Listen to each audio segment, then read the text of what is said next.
Hola, ¿qué tal? Yo soy Estefanía y les voy a hablar sobre cambios en la vegetación actual a partir del Mioceno, una posible pieza de rompecabezas para entender el enfriamiento del Cenozoico. El planeta Tierra está en un constante cambio y movimiento. Este dinamismo ha modificado a lo largo del tiempo las características del planeta tales como hoy las conocemos.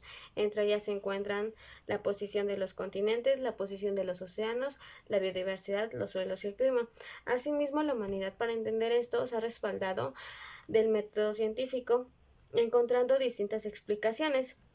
Sin embargo, este video analizará una hipótesis dada por Eric Byron y Jan Dayron de enero de 1997. Pero para entender dicha hipótesis es necesario explicar dos conceptos, entre ellos es el albedo y la descomposición del sistema climático. El albedo es la capacidad que tiene un cuerpo para reflejar radiación, en este caso del Sol, y dentro de este se componen por dos tipos de cuerpos, que son los cuerpos oscuros y los cuerpos grises. El cuerpo oscuro es la capacidad que tiene un cuerpo para absorber radiación, aumentando su temperatura. Por el contrario, el cuerpo gris es la capacidad que tiene un cuerpo para reflejar radiación.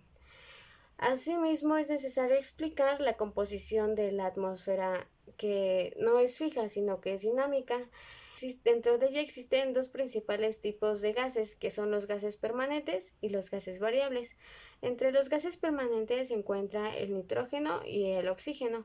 Por el contrario, los gases variables es el metano, el vapor de agua, el ozono y el dióxido de carbono.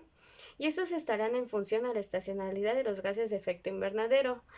Los gases de efecto invernadero es la capacidad que tiene un gas para almacenar calor, siendo importante en la temperatura de la superficie terrestre y en el del clima. Por el contrario, los principales componentes del sistema climático es el océano, la atmósfera, la superficie de la Tierra y la criosfera. El océano será la principal banda de regulación de la temperatura dada por la circulación termalina. La atmósfera será en el espacio donde se ocurrirán todos estos tipos de fenómenos dadas por el clima y el tiempo. La superficie del suelo estará en función a los gases de efecto invernadero, tales como el CO2 y el vapor de agua, y la criosfera será la principal en reflejar radiación, dado por el que se comporta como un cuerpo gris, reflejando albedo.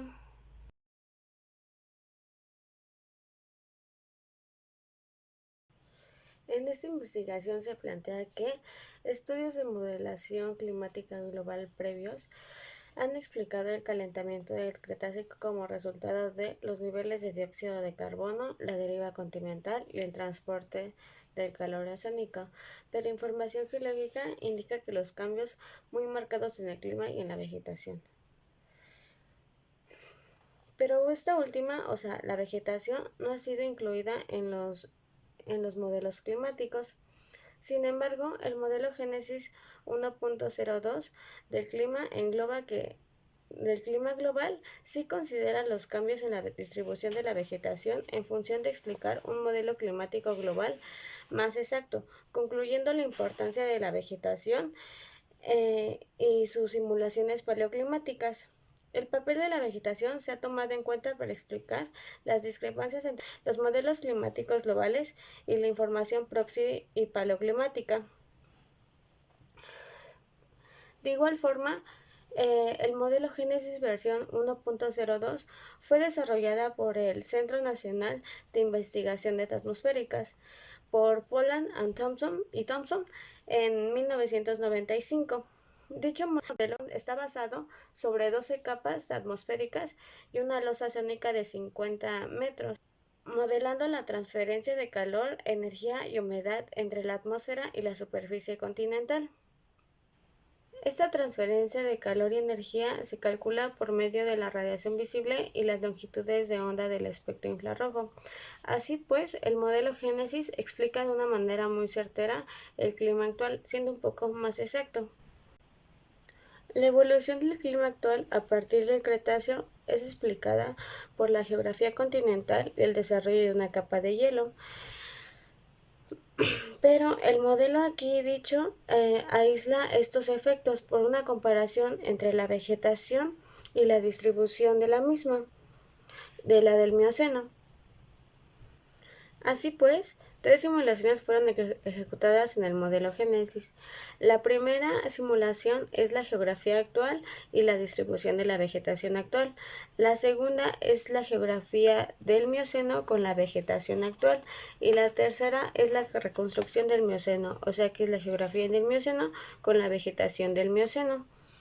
La reconstrucción del Mioceno registra la mayor temperatura de la superficie terrestre y el menor gradiente. Tiene una temperatura de 18.2 grados centígrados. La reconstrucción del Mioceno con la vegetación actual registra una temperatura de la superficie promedio a 16.3 grados centígrados y la tercera reconstrucción tiene una temperatura de 14 grados centígrados como resultado de una gran capa de hielo y unas bajas temperaturas en el hemisferio sur. Esto se puede explicar en la figura número 1. Por otro lado, la figura número 2 muestra el promedio de la temperatura de la superficie entre el Mioceno con vegetación actual y la reconstrucción del Mioceno. Una mayor absorción de energía solar por los árboles se verá reflejada en una mayor temperatura en la superficie. Y en latitudes más bajas, el enfriamiento es causado por la presencia de un mayor albedo de pastizal en el caso del Mioceno con vegetación actual. A medida del enfriamiento climático, desde el Mioceno temprano a la actualidad, la tundra reemplazó a los árboles grandes con hojas verdes. El enfriamiento es causado en las latitudes más altas por un reemplazo más drástico en la vegetación, ya que los árboles grandes y frondosos pasó a ser pastizal y plantas pequeñas, haciendo que la absorción de la radiación y el calor fuera menor, aumentando de esta manera el albedo. Al ser la tundra compuesta por pastizales y plantas pequeñas, era más sencillo para la nieve cubrir toda la superficie, aumentando así más el albedo y disminuyendo la temperatura de dichas áreas, siendo esto más notorio en el hemisferio sur. El cambio de árboles grandes y frondosos a tundra en latitudes altas representa un decremento en la resistencia estomatal, disminuyendo la absorción del calor en estos biomas. Por lo tanto, los efectos descritos anteriormente, ya sea en la vegetación y en consecuencia el albedo, deben ser considerados y deben ser dominantes.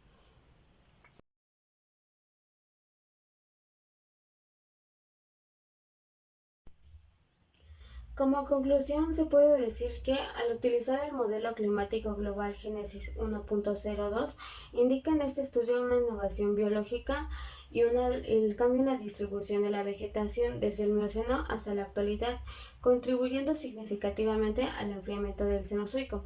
Sin embargo, este estudio está basado en una vegetación fija, mas no analiza la vegetación de forma dinámica.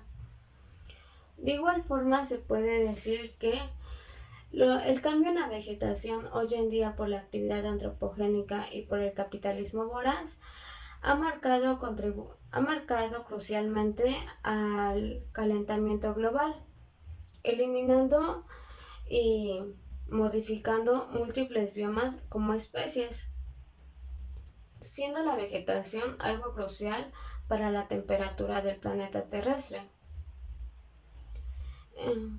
Eso es todo de mi parte. Espero que estén teniendo muy buena tarde. Hasta luego. Gracias.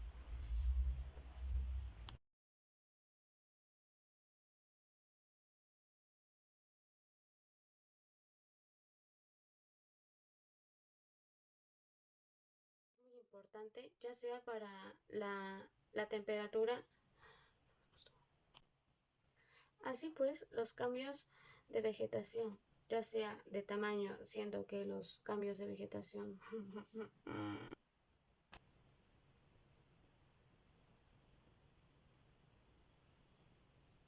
hay un mosco.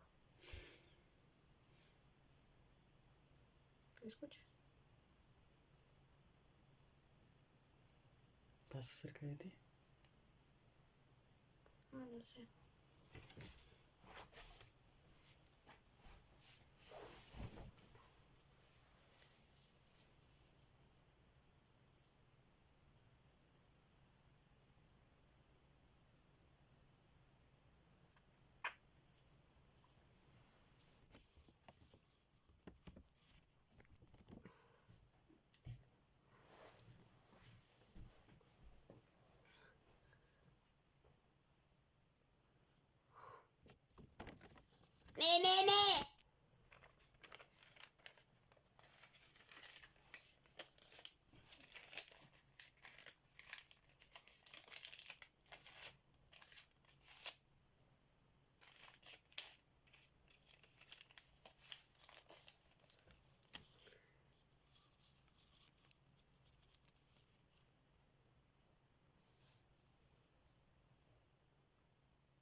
Ya,